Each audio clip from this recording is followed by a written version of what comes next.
Good day, Engineer Evelyn De Castro. I am Shankel Moldes Sapanta, a Bachelor of Science in Civil Engineering student from Colegio de Muntinlupa.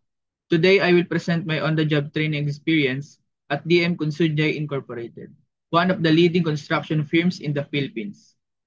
This presentation will highlight the company profile, the activities I engage in, engineering challenges encountered, the skills I gained, and my personal insights and recommendations.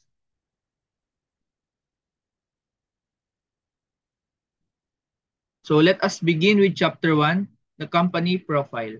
This chapter introduces the background, vision, mission, and values of DMCI. So here's the picture of Engineer David M. Consunjay, the CEO of DMCI.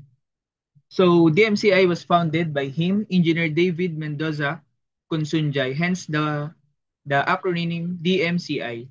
Born on August 3, 1921, he was a visionary Filipino civil engineer and entrepreneur who played a major role in shaping the Philippine construction industry.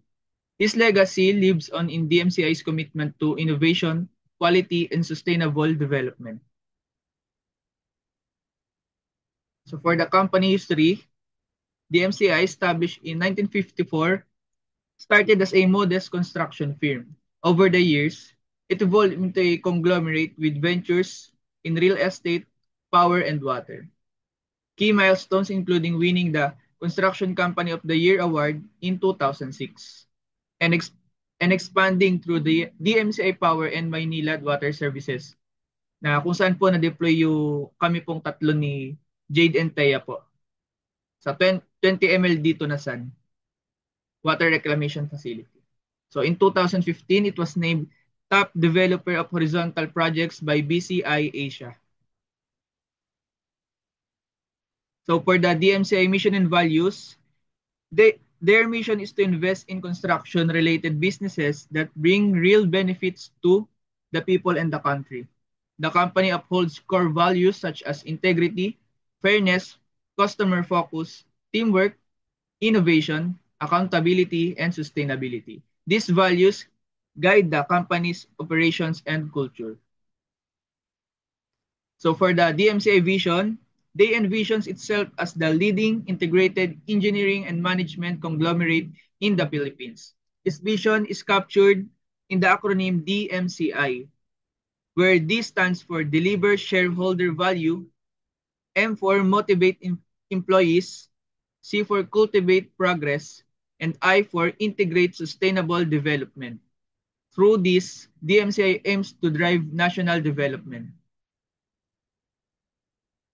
Next, for Chapter 2, we have the on-the-job training activities of the trainee. The section outlines my tasks and experiences as trainee of DMCI in Maynilad, Tunasan. So first of our activities is the on-the-job training orientation. So the trainee went through department orientation during the first week of work, which covered timekeeping, toolbox meetings, site and office duties, the rebar cutting list, and etc. So next is the deployment for the respective department. So I was deployed at operations department. The trainee was assigned to these operations. The daily operations fall under the responsibility of this department, which ensures that projects are completed on time and within budget while also meeting specifications of our project manager and engineers. So the third activity rather is the rebar cutting list seminar na kinonduct rin po nung first meeting po namin, nung first week po namin. In order to prepare for his task ahead in the OJT journey, the trainee had previously attended a seminar on rebar cutting list. The purpose of a rebar cutting list seminar is to train individuals on how they can properly prepare, interpret, and use such list in any construction project, provided na kino-consider po natin yung efficiency ng material po natin, which is yung steel rebar. So dito po sa seminar na to, napag-aralan namin paano ma-minimize yung wastages at makapili ng pinaka-optimal na commercial length and piraso ng bakal na ma-order na magbibigay ng pinaka-konti na wastages po natin para po sa ating mga scrap material. Next activity is the architectural and structural quantity estimate. The trainee was given the job of making an estimation for concrete pouring, the rebar cutting list for the balance structures in the project. In construction planning, estimating for concrete pouring and preparing a rebar cutting list are two critical steps that ensure efficient resource utilization and avoid delays. So ito pong nabanggit ko sa part na to, mainly focuses on the structural works of quantity estimation. Meron din, nag-conduct din po ako ng architectural quantity estimate such as tiles estimate, tiling, and paints. Paints po sa mga parapet walls po ng mga structures po namin dun sa 20 ml dito na sun. So ayun pa po yung mga in-estimate. Bukod pa po doon yung perimeter fence, kung gaano po karaming material yung kakailangan po sa fencing po ng na 20 ml dito na sun. And doors, windows, etc. Next activities is about site inspection. So a site inspection is a paramount part of construction management, ensuring that the work on site adheres to the project's plans, specifications, and safety standards.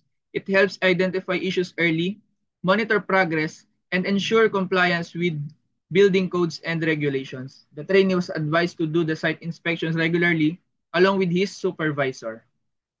So dito po regularly nagko-conduct kami na inspection po ng mga workers po natin, ng mga leadman natin kung nagagawa po nila ayon sa plano, ayon sa quality assurance ng QA/QC natin, yung mga balance works po nila sa mainly po sa structural works na mga po natin, na mga concrete tanks and other structures po na nakatayo po, na tinatayo po dun sa po natin sa 20 ml dito na san. Next activity is the confined space training na kinandak po ng ating Safety Officer 3. It is an important safety program to educate workers on the dangers associated with working in confined spaces. As confined spaces part of conducting site inspections, the trainee had to attend a confined space training. So nasabi ko na nga rin po kanina, yung deployment po namin is isa 20 ml dito na SANS or 20 million liters days Tunasan project water reclamation facility. So para po siyang sewage treatment plant. So sa gantong type po ng utility structure, marami po tayo makikita na reinforced concrete na tanks, rectangular tanks na magsaserve as container po ng mga sludge po natin na galing po sa mga waste po natin sa labas ng tunasan. So doon po lahat pupunta sa water reclamation facility para ma-treat po yung po natin, yung sludges and yung wastages po na nanggagaling sa municipal po natin, municipal waste po natin. So kaya marami dito po sa 20 ml dito na san, marami po talagang tanks. Merong aeration tank, merong sludge hopper. So ito pong mga mga type na structure, mostly po nagre-retain po sila ng water. So parang mga po sila, composes of panay retaining walls po halos yung mga structures po natin. So nagko-confine po sila ng fluid pressure kasi fluid po yung natin, 'di ba, yung sludges natin. Kaya rin po na gumamit dito ng ng 5,000 PSI na na grade ng concrete or 35 MPa. Medyo high strength po siya na concrete kasi nga po sobrang lakas po talaga ng lateral pressure po ng mga fluids po natin sa ating mga material sa reinforced concrete na tanks po natin. So ayun nga po, kaya kinikailangan po talaga ng confined space training dahil nga po panay tank dito sa 20 ml dito na san. Pati dun po sa sa mas malaking reclamation facility na katabi lang rin po namin na Maynila din po. Mas marami pong tank rin po doon. Kaya talagang kailangan na regularly mag confined space training lalo na po sa mga kaka-hair pa lang po. Dahil nga po tong mga tanks na to considered siya as confined space kasi bawal pumasok dito, bawal pumasok, bawal pasukan ng tao. Pero kailangan pasukin ng mga personnels for maintenance and construction purposes. So, para makapasok tayo doon, kailangan natin ng confined space training by our SO3 para maka-adhere tayo sa safety policies and wala pong mapahamak at mabigyan natin ng paramount endeavor yung kalagayan po ng mga trabahador po natin. Next activities is the materials testings, destructive testing and non-destructive testing. So for our destructive testing, we have concrete cylinder compression test. So meron din po tayong cubic compression test po ng concrete natin. So yung cylindrical concrete po, ito po yung nagsasample para po dun sa mga beams and columns natin, while yung cubic na compression test po natin or compression sample po natin is po siya, nagre-represent po siya para po dun sa mga grouting materials po natin. So tensile test on steel para po sa mga bakal po natin sa tensile strength nila. Purpose to determine ultimate strength, which is sinabi ko po kanina, and failure characteristics. Kung ano po ba yung pattern ng failure nung concrete po natin under compression test, kung ano po siya, kung shear or columnar, kasi ayun po yung magsasabi ng na magiging failure po nung kabuang structure natin dun sa sample lang, base lang sa sample. My role, observe lab procedures, understand material behavior. So kung paano po nagbe-behave yung steel and yung concrete under testing. So para naman po sa non-destructive testing, ito naman po yung method of testing na hindi sisira ng material, kundi testing sila para makakuha ng data, ng important properties ng material natin without destructing yung structure niya. First is rebound hammer, para po siya sa surface hardness and concrete strength. Next is ultrasonic pulse velocity, internal flaws in concrete. So meron po diyang pinapadaan na ultrasonic pulse, tapos kinocompute po nung device po natin yung velocity nyon at madedetermine na doon yung strength ng concrete natin. Mechanical impedance for structural integrity via vibration. So ganoon rin po, ito naman po via vibration siya. And yung rebound hammer naman po via impact po siya. Impact na hammer na device po natin. Malalaman yung strength. Advantage niya, no damage to the structure. So wala po masisira, unlike sa cylindrical compression test or cubic compression test ng ating concrete sample. My involvement assisted the engineers during on-site non-destructive testing checks. So I assisted on inspection po ng mga po natin, ng mga subcontractors po natin ng material testing, in situ material testing, which is ito pong nasa image. They are the company from company Petrojiken. So sinamahan lang po namin sila and in-inspect po yung ginagawa nila. Dito po sa picture is yung coring po ng concrete. Kukuha po sila ng sample para i-testing. Investigate yung structural integrity nung already built na structure, which is yung column po dito sa picture. Next activity is surveying. Conducted line and grade checking for layout accuracy. Use leveling instruments and total station. Importance in ensuring alignment and elevation compliance. My contribution, supported topographical measurements with site engineers. So I became the radman and sometimes sumisilip po sa sa ating total station para mag-provide po ng na mga coordinates dun sa line and grid po na team natin at malagay yun sa sa civil 3D for 3D coordinates and dimensions po ng ating site development plan. So may line lang po kami sa survey. Next or last activity in my highlights is the audit preparation. So dito po on my OJT experience, naabutan po ako ng audit kasi August na po ako natapos ng aking 300 hours. So, ako po yung natira sa aming tatlo na na-deploy sa DMCI from Colegio de Muntinlupa. And naabutan ko po yung pag-prepare po para po sa audit kung paano po ba ginagawa or paano inaayos yung mga documents natin bago dumating yung pinaka-actual day nung pag-audit na. Or actual days kasi marami po siya. Ilang araw rin po yung audit po natin. So, I participated in preparations for internal and external audits, as I have mentioned earlier.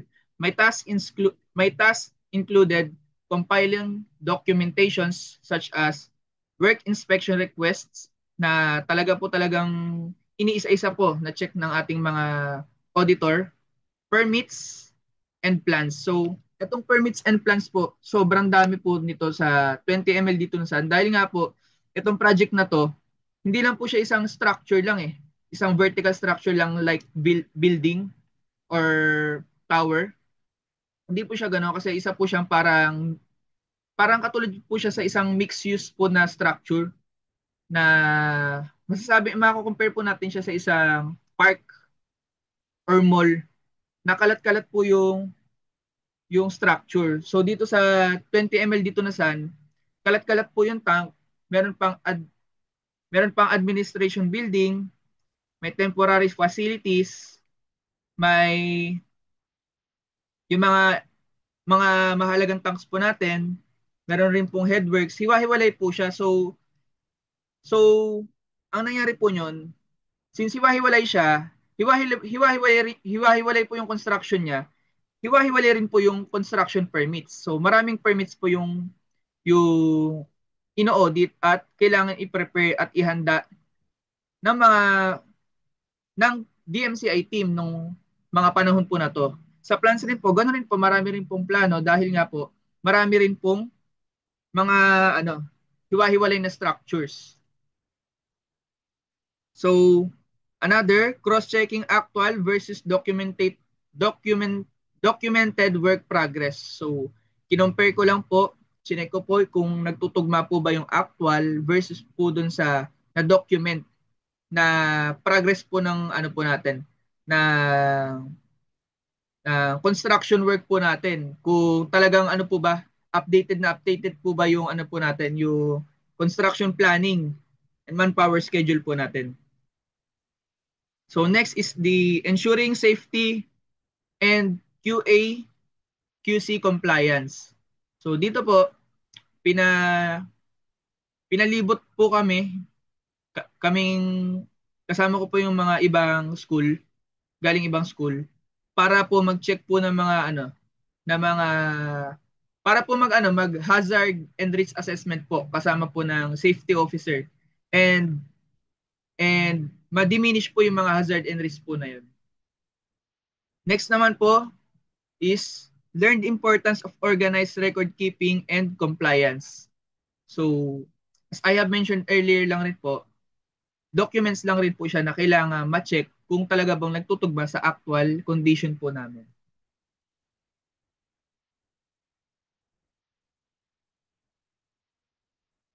So, for chapter 3,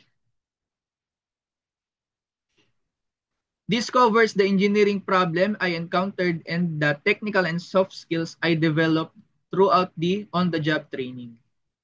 So now let's proceed in the introduction and objectives. My immersion in real construction environment gave me a chance to encounter practical engineering challenges and develop solutions. The objectives of this chapter include identifying the problem, exploring solutions, and reflecting on the skills I have learned.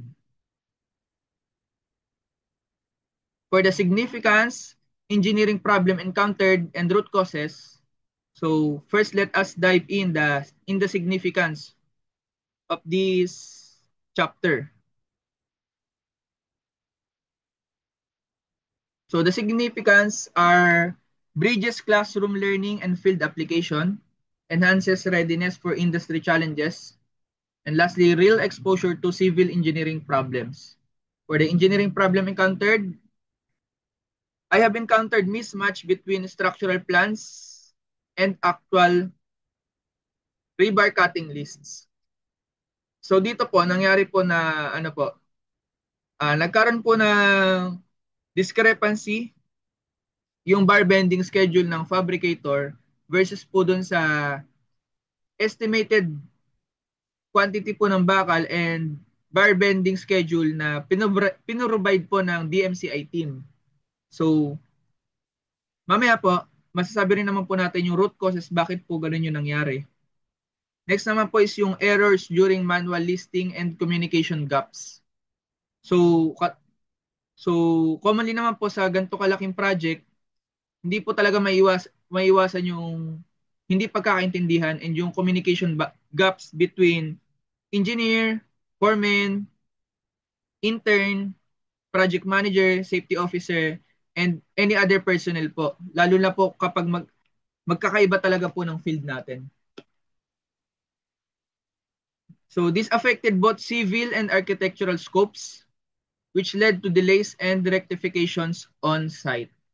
So dahil nga po sa mga hindi pagkakaintindihan, nagkaroon po tayo ng rectifications on site na hindi sana natin magagawa na or makakatipid na tayo sa oras ng pag-rectify kung sa una pa lang is naresolba na yung problema. So what are the root causes? First, maybe on miscommunication between planning and site teams. Second is the manual errors in listing of the rebar cutting lists.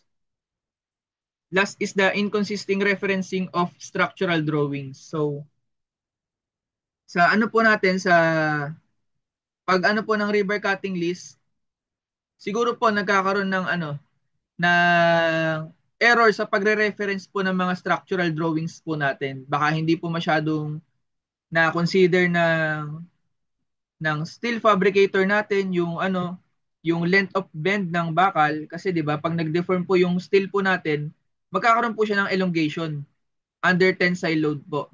So humaba po 'yun. So dapat po na-consider po 'yun sa bar bending schedule, yung length ng curve, length ng bend. At pati po yung ano po natin, yung curvature po nung bakal dapat na-consider rin siya. So kung na-consider man siya ng DMCI team at hindi siya na-consider ng steel fabricators natin dahil siguro inisip na minimal lang, doon nagkakaroon ng deviation at hindi pagkakasundo-sundo. Kasi pag pinag-usapan po natin siya on a larger scale, masyado po malaki yung discrepancy in terms of cost analysis yung ganong senaryo.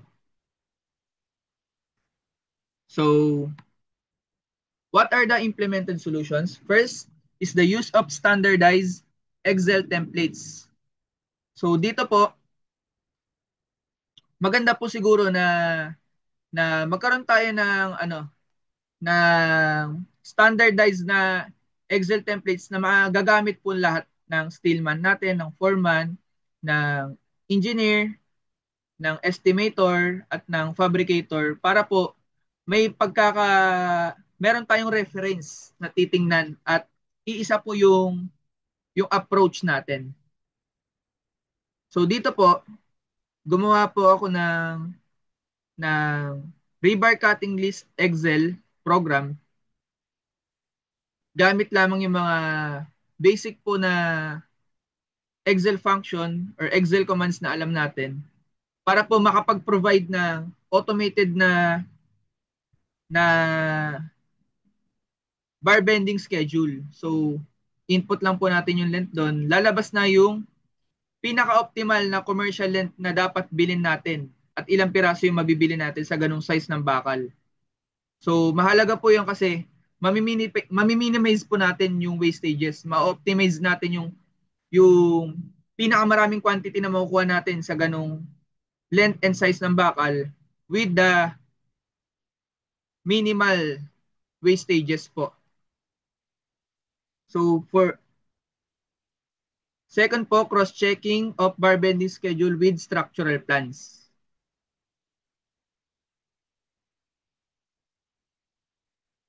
Third is regular site coordination meetings. So mahalaga po na nag-uusap-usap lahat ng mga involved po sa ganitong problem po natin, such as steelman, fabricator, engineer sa office, quantity estimator, etc. Lastly is the seminar on proper rebar listing practices.